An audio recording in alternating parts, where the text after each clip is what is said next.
Middle east యుద్ధ వాతావరణంలో ప్రస్తుతం ఉన్నటువంటి పరిస్థితులకు అనుగుణంగా భారతదేశం తీసుకున్నటువంటి దౌత్యపర విధానము ప్రపంచ చరిత్రలో ఇది ఒక మైలురాయిగా నిలిచిపోయింది. ప్రపంచ దేశాలన్నింటినీ నివ్వెరపరిచినటువంటి భారతదేశం అనుసరించిన ఆ దౌత్యనీతి ఏమిటి?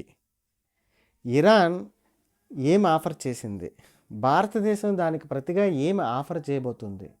మన భారతదేశంలో ఇంధన సంక్షోభం ఎలా నెరవేరబోతుంది? భారతదేశం వ్యూహం ఏమిటి అనే విషయాలన్నింటినీ కూడా ఈ వీడియోలో మనం డీటెయిల్గా చెక్ చేద్దాం. అంతేకాకుండా హార్మోజ్ జలసంధిలో ఇరుక్కుపోయినటువంటి సుమారు 611 ఓడలను సురక్షితంగా ఎలా మన తీరాలకు చేర్చడానికి ఎటువంటి వ్యూహాన్ని భారతదేశం అమలుపరుస్తుందో ఈ వీడియోలో డీటెయిల్గా డిస్కస్ చేద్దాం. మరి ఇంకా ఆలస్యం చేయకుండా వీడియోలోకి వెళ్ళిపోదాం పదండి. ఈ సమస్యకు అంతటికీ మూలకారణం హార్ముజ్ జలసంధి. గ్లోబల్ ట్రేడ్కి ఇదొక ప్రాణనాడిలాంటిది. ముఖ్యంగా మన దేశ ఇంధన అవసరాలకు, అందులోనూ మన వంట గ్యాస్కు ఇదే ప్రధాన మార్గం. అలాంటి ఈ దారి ఇప్పుడు దాదాపుగా స్తంభించిపోయింది. అసలు ఈ గల్ఫ్ సంక్షోభం ఎందుకు మొదలైంది? అంతా ఫిబ్రవరి చివర్లో స్టార్టైంది. అమెరికా ఇజ్రాయెల్ కూటమికి ఇరాన్కు మధ్య గొడవలు బాగా ముదిరాయి. అప్పట్నుంచే ఈ జలసంధిలో షిప్పుల రాకపోకలు ఆగిపోయాయి. దీని ఎఫెక్ట్ ఇండియా మీద చాలా గట్టిగానే పడింది. ప్రస్తుతం మన దేశానికి చెందిన 22 నౌకలు, వాటిలో పనిచేస్తున్న 611 మంది మనవాళ్లు అక్కడే చిక్కుకుపోయారు. అంతేకాదు, దీనికి కొంచెం ముందు ఇరాన్ జరిపిన ఒక దాడిలో 3 భారత నావికులు చనిపోయారు, ఇంకొకరు కనిపించకుండా పోయారు. అంటే పరిస్థితి ఎంత సీరియస్గా ఉందో అర్థం చేసుకోవచ్చు. మరి ఈ సమస్యను పరిష్కరించడానికి ఏం జరుగుతోంది? తెర వెనుక ఒక పెద్ద డీల్ నడుస్తోంది. సింపుల్గా చెప్పాలంటే ట్యాంకర్లకు బదులుగా సురక్షిత మార్గం. ఈ చర్చల సారాంశం చాలా సింపుల్.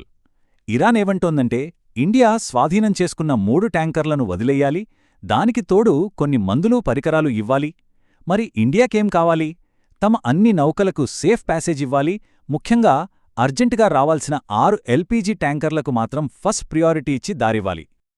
ఇంతకీ ఆ ఎల్పీజీ ట్యాంకర్లకు ఎందుకంత ప్రాధాన్యత? ఈ చార్ట్ చూస్తే మనకొక క్లారిటీ వస్తుంది. మన దేశం దిగుమతి చేసుకునే ఎల్పీజీలో ఏకంగా 90% గల్ఫ్ నుంచే వస్తుంది. అంటే మన ఇళ్లల్లో గ్యాస్ సిలిండర్ దాదాపు పూర్తిగా ఈ రూట్ పైనే ఆధారపడుందన్నమాట.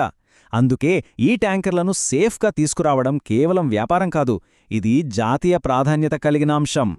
ఈ టెన్షన్ మధ్యలో ఒక చిన్న మంచి విషయం జరిగింది. రీసెంట్గా ఇరాన్ మన దేశానికి చెందిన 2 ఎల్పీజీ ట్యాంకర్లను హార్ముజ్ జలసంధి దాటడానికి పర్మిషన్ ఇచ్చింది. ఇది చూస్తుంటే చర్చలు సరైన దారిలోనే వెళ్తున్నాయని ఒక పాజిటివ్ సిగ్నల్ వచ్చినట్టు అయ్యింది. అయితే ఇది ట్యాంకర్లను ఇవ్వడం, దారి తీసుకోవడం అంత ఈజీ వ్యవహారం కాదు. ఇండియా ఒక రకంగా చెప్పాలంటే దౌత్యపరంగా కత్తిమీద సాము చేస్తోంది. దీని వెనుక చాలా చట్టపరమైన, రాజకీయపరమైన చిక్కుముడులున్నాయి.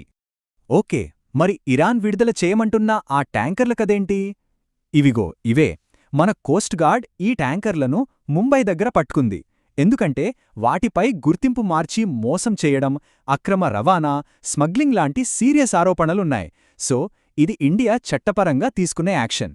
ఇక్కడే అసలు ట్విస్ట్ ఉంది.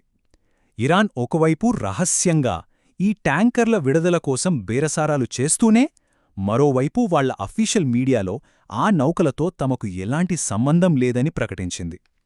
ఈ డబుల్ గేమ్ చర్చల్ని ఇంకాస్త కాంప్లికేట్ చేస్తుంది. మరి మన ప్రభుత్వం అధికారికంగా ఏం చెబుతోంది? మన విదేశాంగ శాఖ ప్రతినిధి రణధీర్ జైస్వాల్ చారిత్రక నిశ్చితత్వం ఉందని, అయితే ఏదీ మార్పిడి కాదు అని చాలా క్లియర్గా చెప్పారు.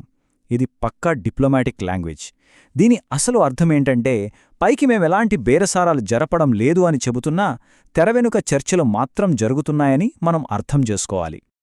ఈ పరిస్థితిలో ఇండియా ఎంత బ్యాలెన్స్డ్గా వ్యవహరించాలో చూడండి.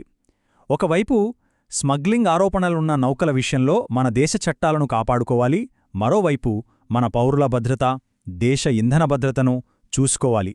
అదే సమయంలో ఇరాన్తో ఉన్న పాత సంబంధాలను వదులుకోకూడదు. ఎందుకంటే చాబహార్ పోర్ట్ లాంటి కీలకమైన ప్రాజెక్టులున్నాయి. అన్నింటికన్నా ముఖ్యంగా అమెరికా ఇరాన్ గొడవలో ఇరుక్కోకుండా జాగ్రత్తపడాలి.